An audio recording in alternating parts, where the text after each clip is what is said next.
Essa manhã nós falamos sobre o ID, né, sobre a grande comissão, quando Jesus já está ressurreto e chega para os seus discípulos e envia os seus discípulos a irem fazer discípulos, a batizarem e também a ensinar a caminhada e tudo aquilo que Jesus passou e ensinou a eles.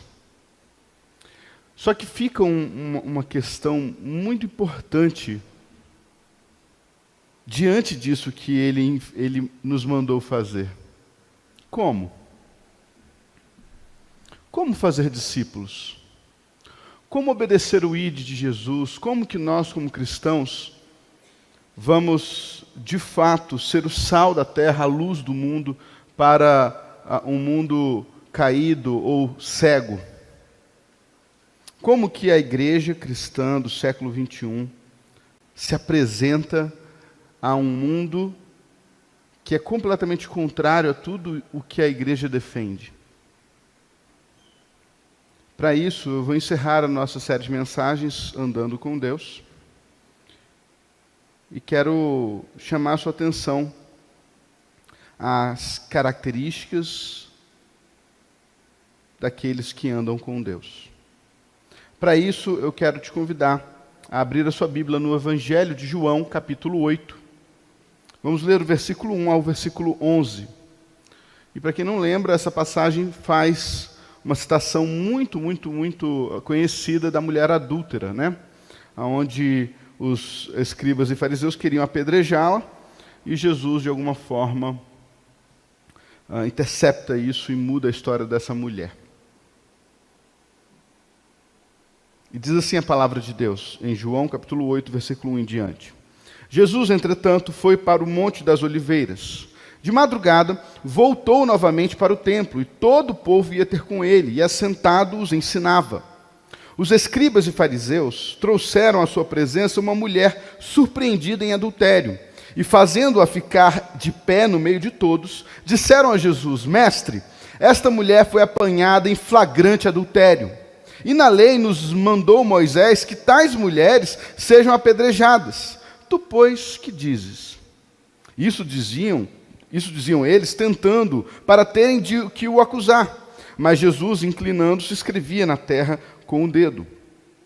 Como insistissem na pergunta, Jesus se levantou e lhes disse: Aquele que dentre vós estiver sem pecado, seja o primeiro que lhe atire a pedra.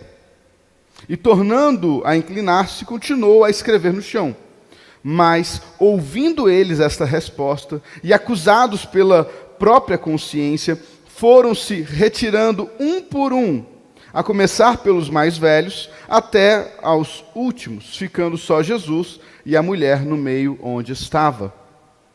Erguendo-se Jesus, e não vendo a ninguém mais além da mulher, perguntou-lhe: Mulher, onde estão aqueles teus acusadores? Ninguém te condenou? Respondeu ela: Ninguém, Senhor. Então lhes disse Jesus: Nem eu tampouco te condeno. Vai e não peques mais. Vamos orar? Senhor, muito obrigado pela Tua palavra. Que a Tua palavra, Deus, possa transformar a nossa forma de enxergar o mundo e o nosso tempo.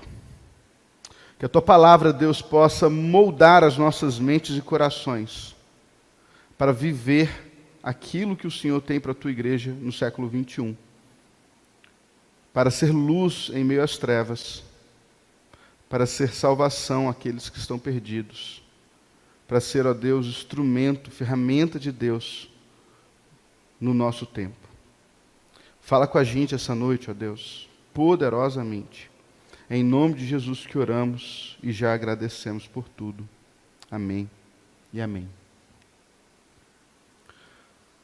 A primeira grande característica que eu quero chamar a atenção aqui, de homens e mulheres que andam com Deus, são homens e mulheres que de alguma forma enxergam em Jesus a responsabilidade, ou enxergam em Jesus alguém que se deve seguir.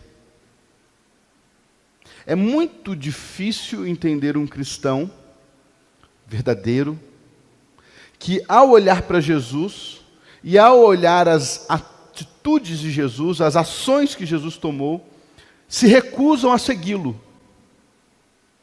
Então é estranho quando nós vemos o Senhor Jesus, aquele que não pecou, aquele que não foi tocado pelo pecado, que não foi dominado pelo pecado, tomando consecutivamente várias atitudes e ações, e olhar para o povo do século 21, se recusando a agir como o seu Senhor. Por isso, quando eu olho João capítulo 8, eu faço questão de chamar a atenção para como Jesus olha para o pecado do outro. Como Jesus está atento aos limites, às fraquezas do outro, e o quanto isso, de fato, é importante para Jesus. E isso é importante para nós, da Igreja Batista Bingen, porque nós estamos diante de uma cidade que a sua agressiva maioria talvez não conheça Jesus. E isso aumenta em muito a nossa responsabilidade de, já que dizemos que estamos seguindo Ele, ou que estamos andando com Ele, isso aumenta a nossa responsabilidade em reagir e agir como Ele assim o faria, para que o mundo que jaz nas trevas possa ver brilhar uma poderosa luz. Então, quando nós olhamos para Jesus em suas reações para com os pecadores, vamos perceber que talvez as reações de Jesus para com os pecadores são diferentes das nossas reações. São diferentes das nossas ações a partir da realidade de um ser humano pecador. Veja, nós estamos falando aqui no término de uma das maiores festas de Israel, as festas dos tabernáculos. Essa festa acabou. No dia seguinte, essa mulher foi pega em flagrante adultério. Ou seja, em um tempo onde o povo de Deus estava se consagrando a esse Deus, tinha uma mulher que, pelo visto, acompanhada de um homem, porque eu nunca vi alguém cair em flagrante adultério sozinha, e eles estavam em pecado. Para piorar a situação, esta mulher que foi pega em flagrante adultério foi exposta. Exposta. Já parou para pensar? Você, naquele seu pecado mais feio, que você tem vergonha até de pensar, que você está com vergonha de pensar agora, e alguém te pega em flagrante diante desse pecado, te puxa pelos cabelos, te expõe diante de todas as pessoas, e começa um julgamento sobre o que vai ser feito com a sua vida, a partir desse pecado tão feio que você está cometendo. Você percebe a crueldade do ato? E diante de um cenário como esse, com o pecado completamente exposto, inquestionável, o seu Senhor age de uma forma diferente, talvez, do que nós agiríamos. Então, é muito interessante observar como Jesus olha para o pecador, já que somos aqueles que andam com esse Jesus e com esse Deus. E isso, irmãos, não acontece só aqui. Por exemplo, se você for em Lucas capítulo 5, você vai ver Jesus chamar um publicano para ser um dos seus discípulos, um dos 12.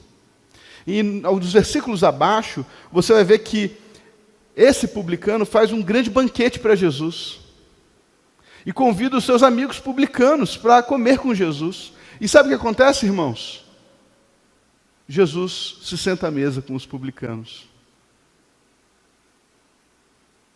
É muito interessante ver que 2 capítulos à frente de Lucas 5, no capítulo 7, uma mulher pecadora, que o texto não diz que tipo de pecado ela comete, entra abruptamente num jantar que Jesus estava na casa de Simão e, chorando compulsivamente, molha os pés de Jesus com suas lágrimas e enxuga com seus cabelos. E mesmo tendo consciência que essa mulher era uma mulher pecadora, a reação de Jesus foi simplesmente permitir ela demonstrar o seu culto de gratidão ou de arrependimento, seja ele qual for. Então, diante disso, diante dessas muitas características de como Jesus lida com o pecado do outro, precisamos nos questionar Como nós estamos lidando com o pecado alheio? Como que nós estamos tratando o pecador? Como nós estamos tratando aqueles que vivem a partir de uma ótica de vida diferente da minha? Diferente da minha realidade, diferente das minhas escolhas, diferente dos meus princípios. Como eu lido com pessoas que de fato pensam diferente, ou agem, ou vivem diferente de mim? Será que somos... Veja, o texto que nós lemos apresenta 3 figuras aqui. A figura de Jesus, a figura dos fariseus e a figura da mulher adúltera.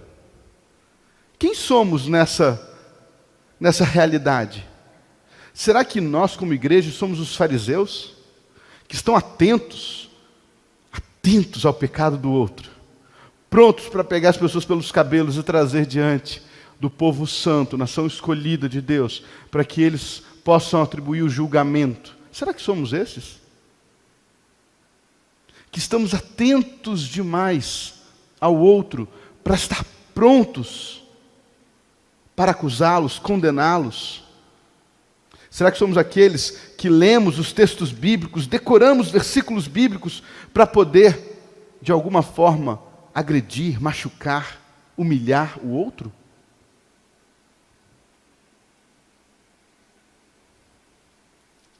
Ou somos a mulher adúltera, que diante de um processo, de um culto a Deus, de uma festa a Deus, nos entregamos aos nossos pecados e fingimos que isso não está acontecendo? Não sei quem somos. De fato, somos convidados a seguir esse Jesus, que olha para o pecador de uma forma completamente diferente do que nos foi ensinado. Que olha para o erro não como algo digno de condenação, mas com um olhar de piedade, com um olhar atento, com um olhar de vai e não peques mais.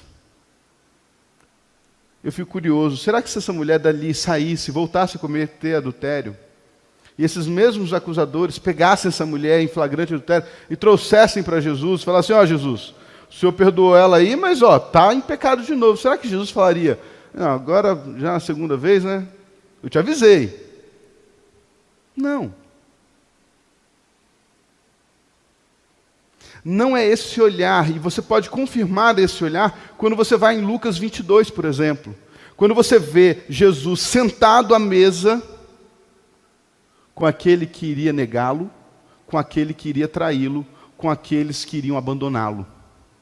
E quando você junta isso a João 21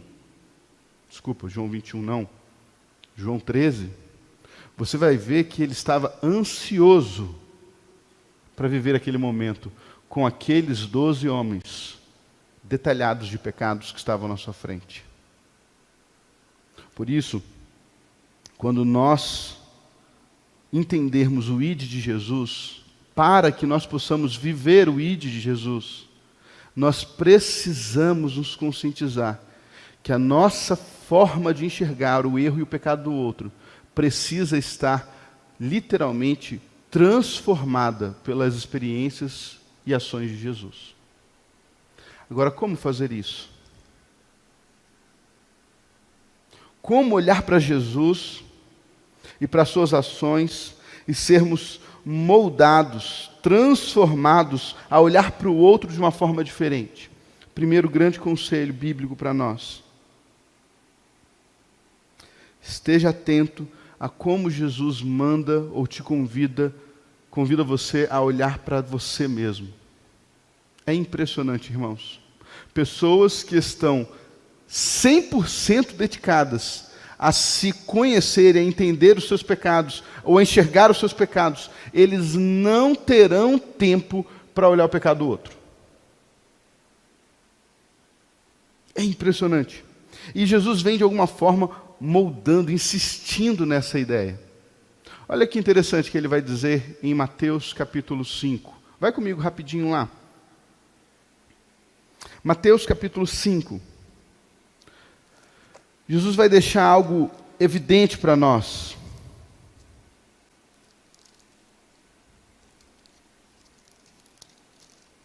Ele vai dizer, versículo 27, ouvistes o que foi dito, não adulterarás. Eu, porém, vos digo, qualquer que olhar para uma mulher com intenção impura no coração, já adulterou com ela. Se o teu olho direito te faz tropeçar, arranca-o e lança-o de ti, pois te convém que se perca um dos teus membros e não seja todo o teu corpo lançado no inferno. E se a tua mão direita te faz tropeçar, corte-a e lança-a de ti, pois te convém que se perca um dos teus membros e não vá todo o teu corpo para o inferno. Também foi dito, aquele que repudiar a sua mulher, dê-lhe carta de divórcio. Eu, porém, vos digo, qualquer que repudiar sua mulher, exceto em caso de relação sexual ilícita, a expõe a se tornar-se adúltera. E aquele que se casar com a repudiada, comete adultério. Por que é importante a gente ler isso tudo? Porque Jesus está chacoalhando o judeu, dizendo o seguinte, todo homem é adúltero. E se você for sincero um pouquinho só com você mesmo, você vai perceber que você se encaixa nesse padrão. Ele vai dizer mais, vocês deveriam olhar com muita seriedade os seus pecados. Se a tua mão te faz pecar, arranca ela. Se o teu pé te faz pecar, arranca ele. Ou seja, Jesus te convida a ser extremamente intenso e radical com o seu pecado. E é interessante, sabe por quê? Porque quando você vai começar a reparar os homens de Deus do Velho Testamento, você vai começar a perceber que eles estão seguindo essa mesma linha de raciocínio. Isaías capítulo 6. Isaías diz assim o texto, no ano que morreu o rei Uzias, eu vi o Senhor sentado no alto e sublime trono. E ele tem uma visão extraordinária de Deus no seu trono. E nessa visão, depois dessa visão extraordinária que ele teve, qual foi a primeira reação que Isaías tem, irmãos? Ele bate no peito e diz, ai de mim, que sou um homem de lábios impuros e habito em meio a um povo de impuros lábios. Ai de mim.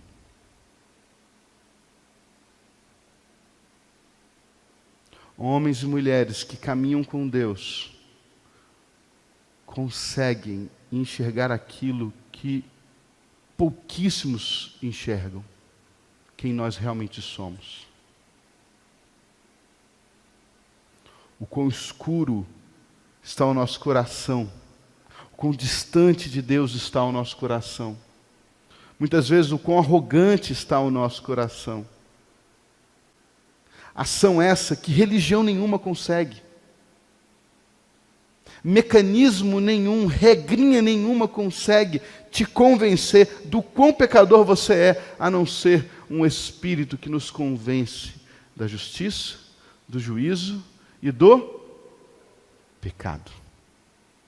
Homens e mulheres que caminham com esse Deus só vão conseguir seguir os passos de Jesus ao lidar com o pecado do outro, quando eles conseguirem se enxergar completamente pecadores.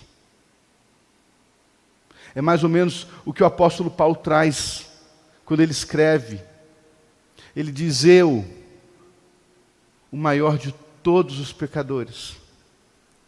Quando ele diz à igreja de Roma, eu, que quero fazer o bem e não consigo fazer, que não quero fazer o mal e eu acabo fazendo, eu, o miserável homem que eu sou.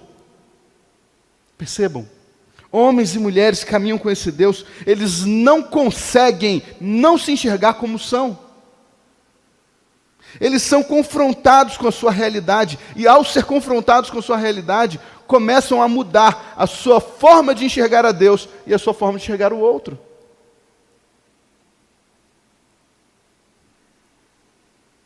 Não há espaço mais para ações como os fariseus, que estão cegos pelos seus próprios pecados. Irmãos, olha que atitude desses fariseus.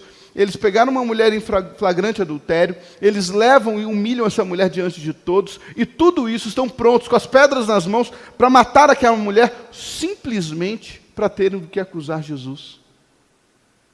E sabe o que é pior? Talvez tenha pessoas aqui que se acham menos pecadores do que esses fariseus.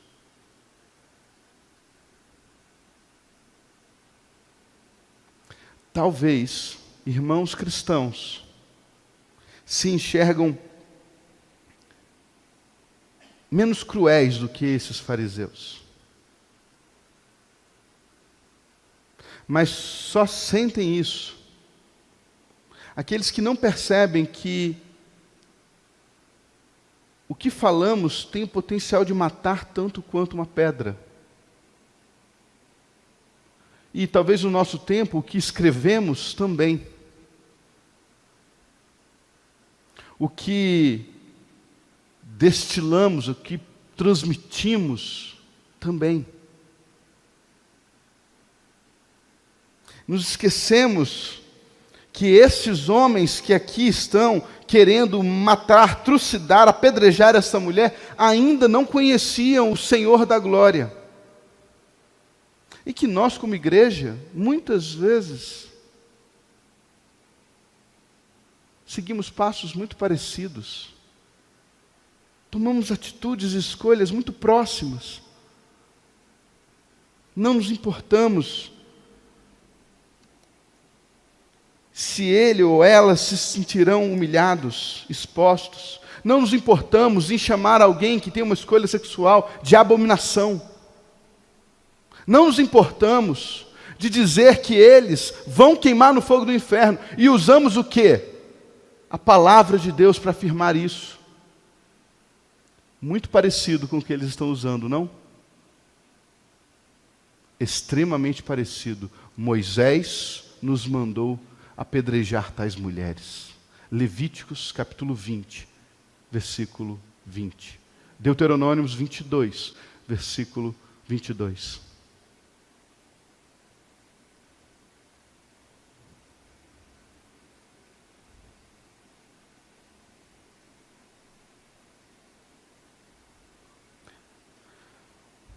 Aqueles que estão prontos a apedrejar, não estão ouvindo as palavras de Jesus. Aqueles que caminham com suas pedras nas mãos, prontos para dizer quão pecador o outro é, pronto para apontar que o caminho que eles escolheram é o caminho do inferno, não estão ouvindo as palavras do seu Senhor. Pastor, você está falando que a gente não pode falar contra o pecado? Irmãos, quem me conhece sabe que o que nós temos que falar é contra o pecado. Qualquer escolha em se entregar ao pecado é uma escolha errada. É uma escolha anticristã, antibíblica. E é exatamente por isso que eu estou insistindo a igreja do século 21 a abandonar o caminho do julgamento, a abandonar o caminho da maldição, a abandonar o caminho que te convida, de alguma forma, a se sentir melhor, mais capaz, mais abençoado, mais digno do que o seu irmão, ou do que aqueles que ainda não encontraram esse Jesus. Então, ao olhar para si, vamos como Isaías, como Paulo, como Pedro, e como tantos outros homens de Deus, começar a nos enxergar como somos. Imagina Pedro, o herói dos 12, o valente, o corajoso, o que estava pronto a morrer por Jesus. Imagina ele, ouvindo o galo cantar e olhando para Jesus, e Jesus já estava olhando para ele, o sentimento que ele teve de si. Qual é a certeza que Pedro tinha de si? Que ele era um covarde. Que ele não tinha capacidade de honrar sua palavra. Que ele, na verdade, gritava ser o único que estaria com Jesus, mas foi o único que o negou.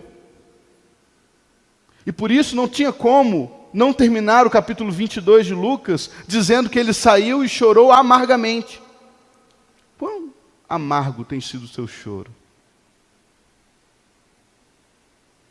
por causa dos seus pecados. Quanto nós estamos chorando como povo de Deus por conta dos nossos limites e pecados. Isso vai mudar a forma de você enxergar o pecado do outro. Porque nós temos uma tendência a sermos extremamente piedosos com os nossos pecados. Extremamente piedosos com as escolhas que sabemos que não nos levará para perto de Deus. Mas somos extremamente radicais e prontos para apedrejar aqueles que ousam dizer que não seguirão os mesmos passos de Jesus. Isso precisa ser um problema para a igreja do século XXI, mas um problema que a igreja precisa reagir a ele. Então, para reagirmos e vivermos como Jesus, precisamos ter um olhar realista para quem somos. E, naturalmente, precisamos ter um olhar piedoso para aqueles que não o conhecem.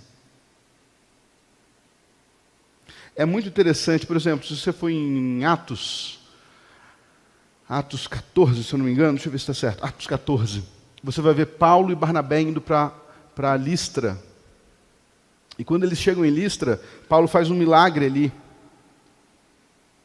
E as pessoas começam a achar que Paulo era um Deus.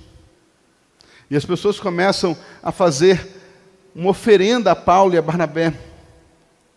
E quando Paulo e Barnabé se entendem naquela situação, eles rasgam suas vestes. Falam, não, nós somos homens, sujeitos às mesmas paixões que vocês. E é justamente por conta disso que estamos aqui a pregar o Evangelho, que Deus, que criou o céu e a terra, estava aqui e permitiu que vocês andassem de uma forma como vocês bem entendessem, mas agora Ele convida vocês a caminhar de uma nova forma, um novo caminho.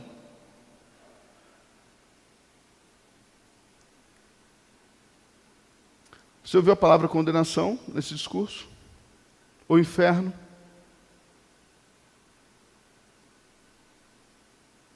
Ou perdição? Ou abominação? Você não vê essas palavras. Porque o discurso é muito piedoso.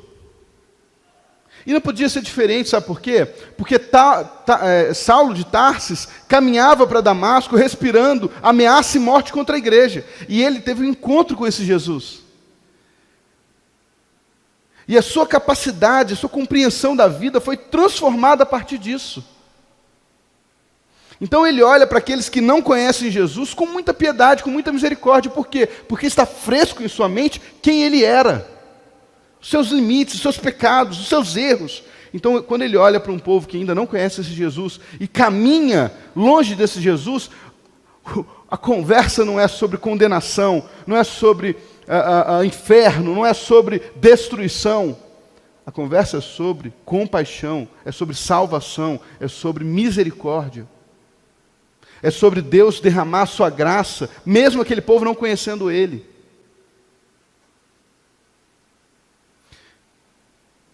Então o discurso fica muito diferente.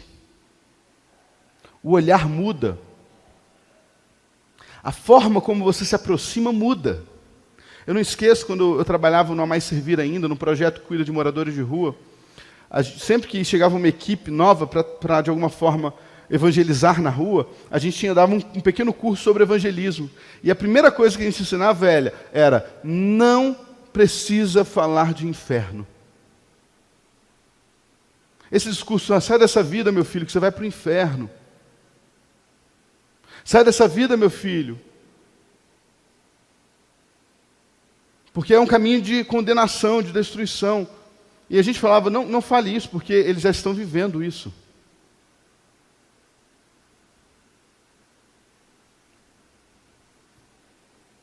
Quando nós, pecadores, nos entendemos pecadores,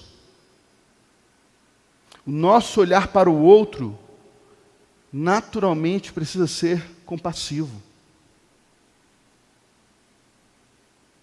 Misericórdia eu quero. Vocês nunca pararam para pensar sobre o que ele quis dizer com isso?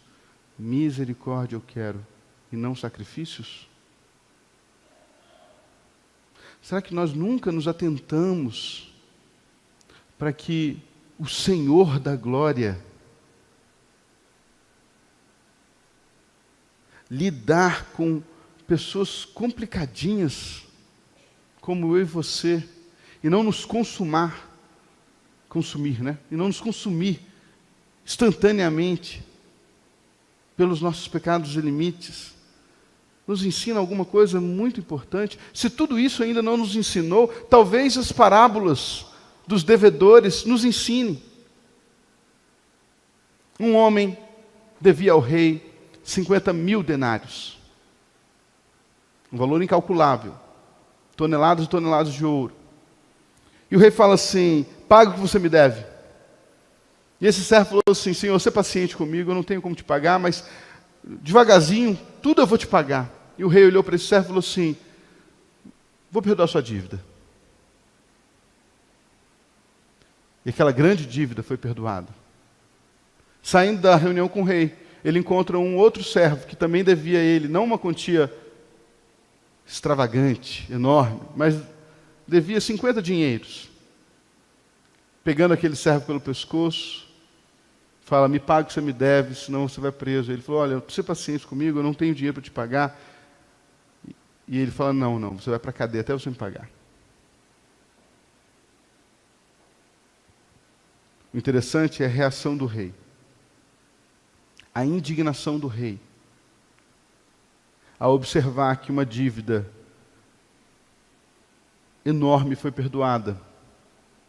E isso não ensinou aquele homem que teve a dívida perdoada a perdoar a dívida menor do seu irmão. Para seguirmos Jesus em seus passos, nós precisamos olhar para o outro com um olhar diferente, irmãos. Nós precisamos olhar para as escolhas das pessoas com misericórdia,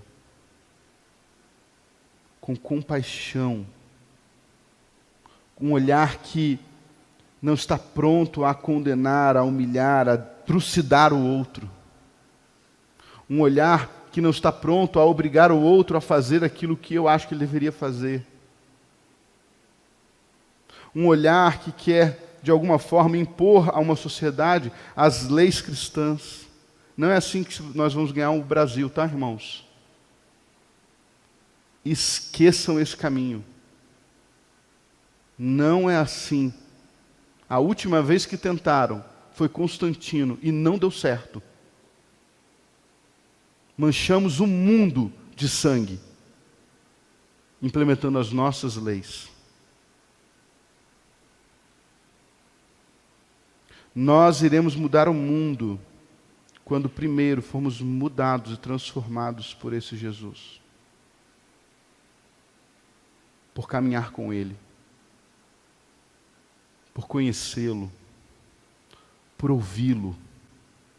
Por ser por Ele confrontado. Ou você não foi confrontado por Jesus quando você julgou alguém que estava em pecado e talvez você mesmo já tenha cometido aquele mesmo pecado.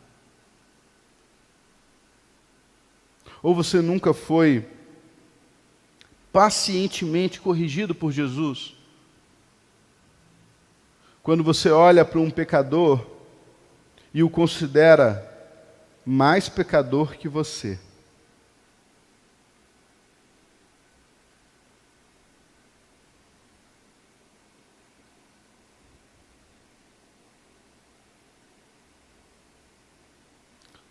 Quando nós vamos ouvir da igreja do século 21? Onde estão os teus acusadores? Ninguém te condenou? Nem eu também te condeno. Vai e não peques mais.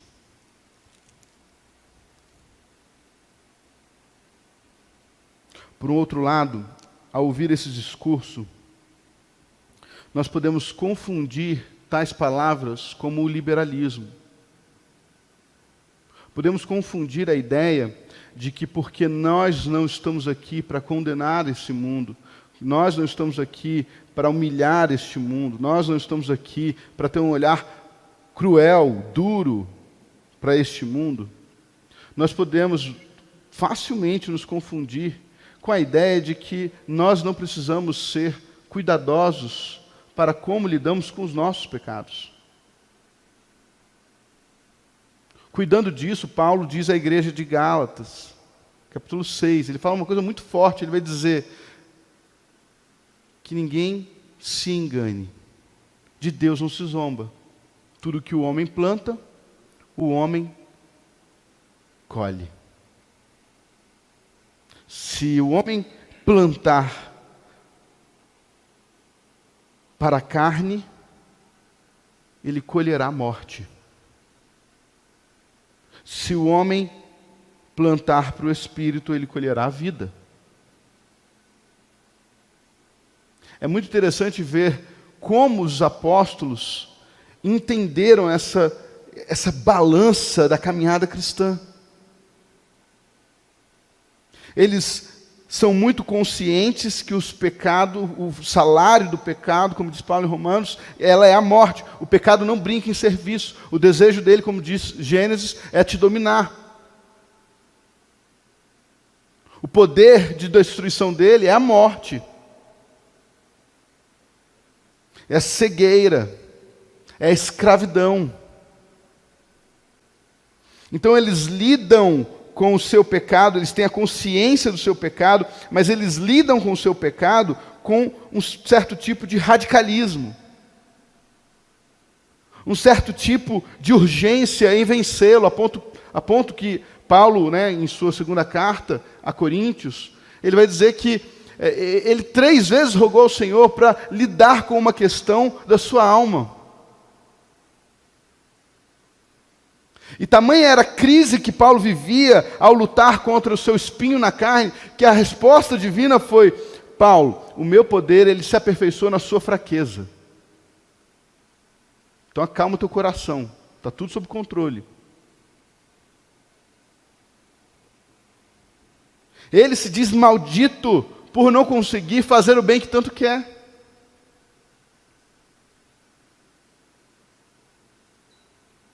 Ele diz que dentro dele existe uma batalha, uma guerra incessante, que não para em nenhum momento. Porque ele lida com a realidade do seu pecado. Ele não ignora o seu pecado. Por isso, irmãos, se queremos de fato sermos representantes de Jesus neste mundo, precisamos abrir os nossos olhos para a urgência de identificarmos, reconhecermos, enxergarmos os nossos pecados. Precisamos olhar com urgência para como nós estamos olhando e agindo com o pecado do outro. E precisamos agir contra, como Jesus nos convida essa mulher: vá e não peques mais. E não se engane, tá? Jesus convida a todos a olhar com uma seriedade para o seu pecado. Olha o jovem rico de Lucas capítulo 18. Senhor, o que eu tenho que fazer para ir para a eternidade, para estar com o Senhor? É simples, obedece os mandamentos. Isso eu já faço. Então vende o que você tem, dá aos pobres. Vem e me segue, você vai ter um tesouro no céu. Ele consegue? Não. Percebe como que Jesus confrontou ele? Com a realidade de quem ele era e o seu coração? Olha o homem no tanque de Betesda, João capítulo 5, 32 anos tentando ser curado. Você quer ser curado? Depois repare nas perguntas que Jesus faz. Você aprende mais com as perguntas do que talvez com as afirmações. Você quer ser curado? Ele fala: mas eu quero, mas não tem ninguém para me levar. Eu confesso que eu tenho dificuldade de lidar com esse sujeito de João capítulo 5.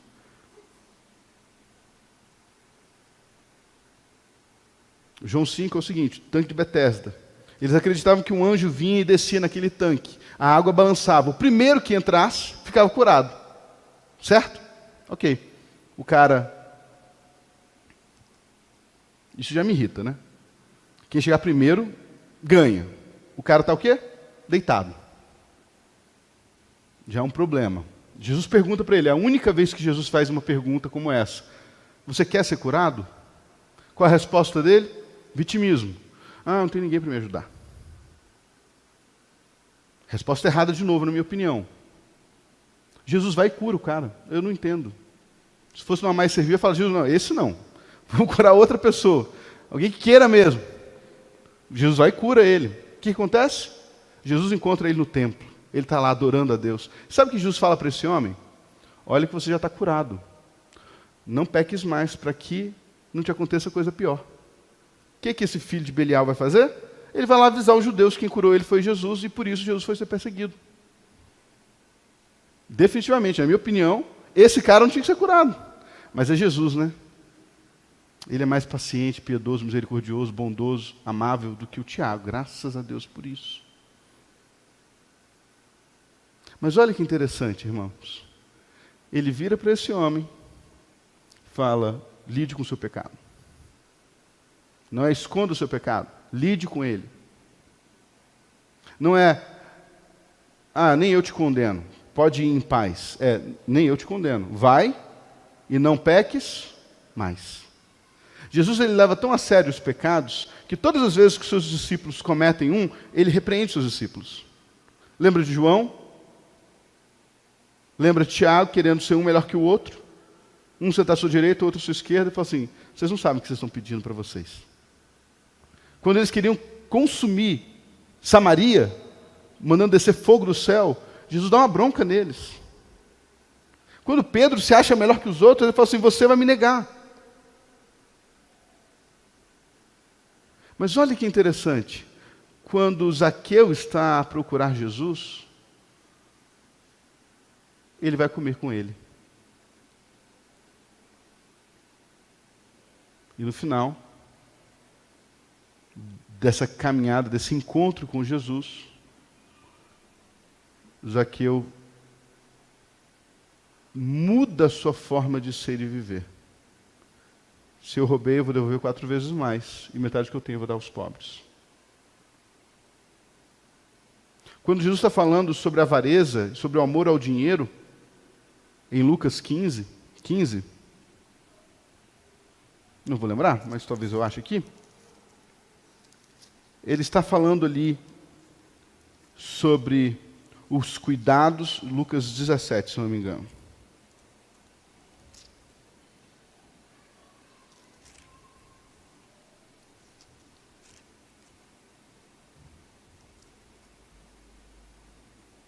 Lucas 16, 14. Jesus acabou de falar sobre o amor ao dinheiro, e aí começa no versículo 14, dizendo, os fariseus que eram avarentos, ouviam tudo isso e ridicularizavam.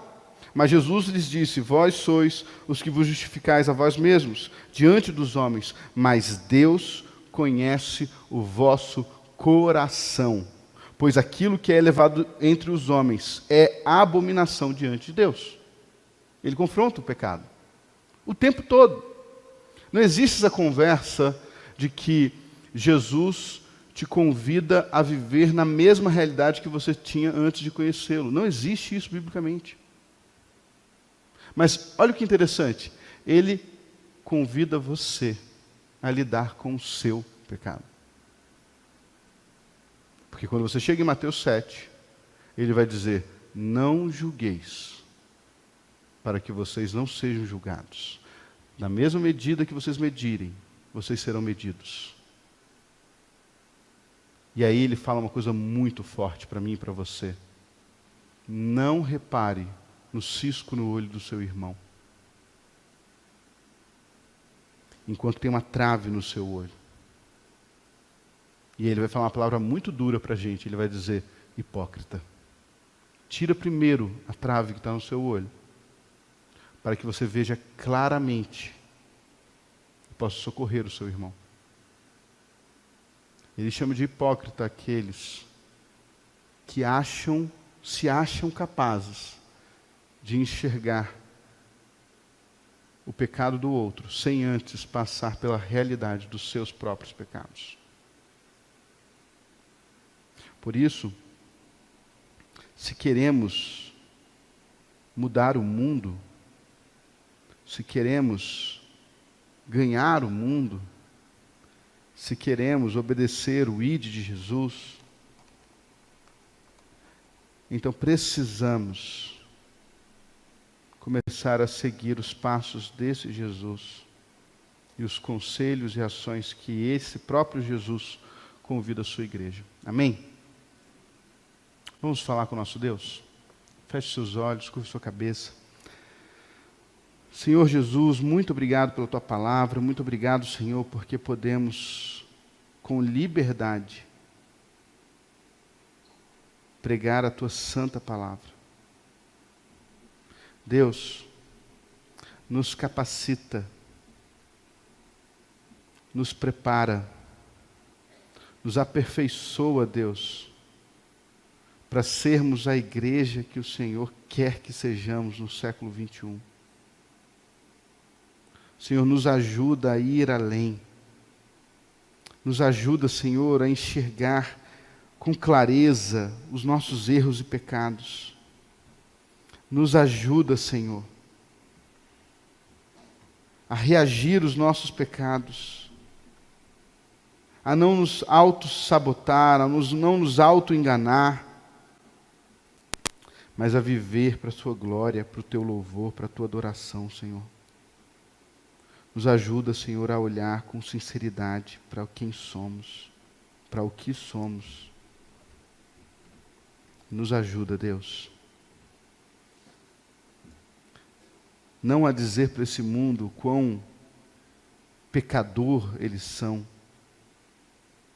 mas quão gracioso o Senhor é.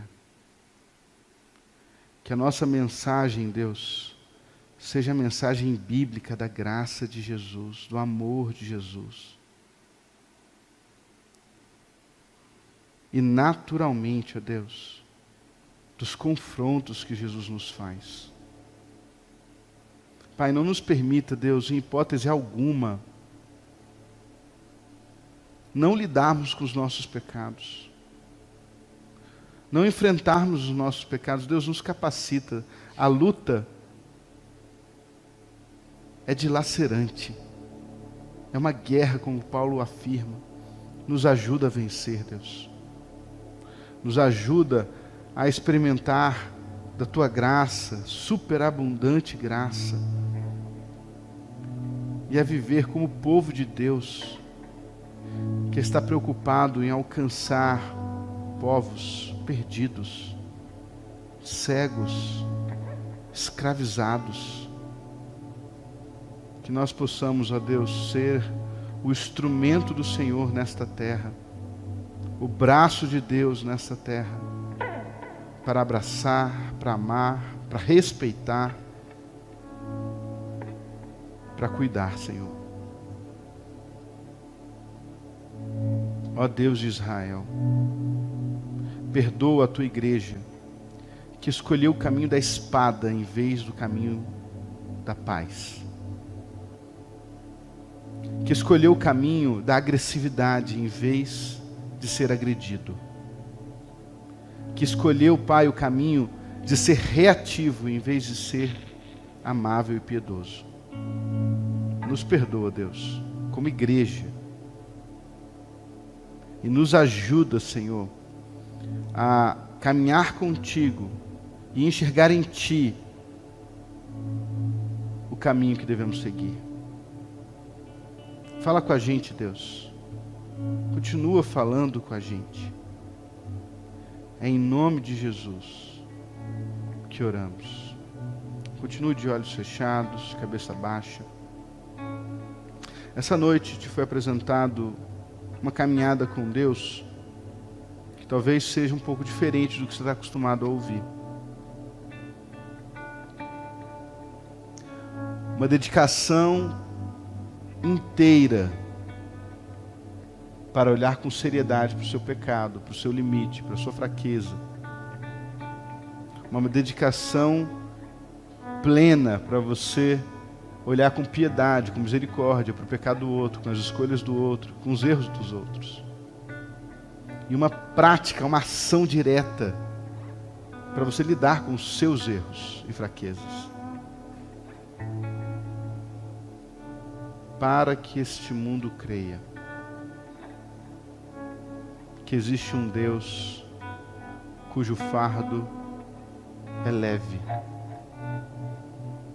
E essa noite eu queria convidar você, que tem sido confrontado com essa série de mensagens, caminhando com Deus, que precisa reafirmar essa necessidade de andar com esse Deus, que precisa reafirmar ou afirmar pela primeira vez que quer andar com esse Jesus que foi apresentado.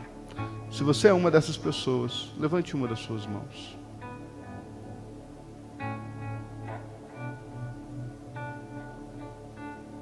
Santo Deus, que a Tua palavra continue sendo propagada e anunciada com todo o poder necessário.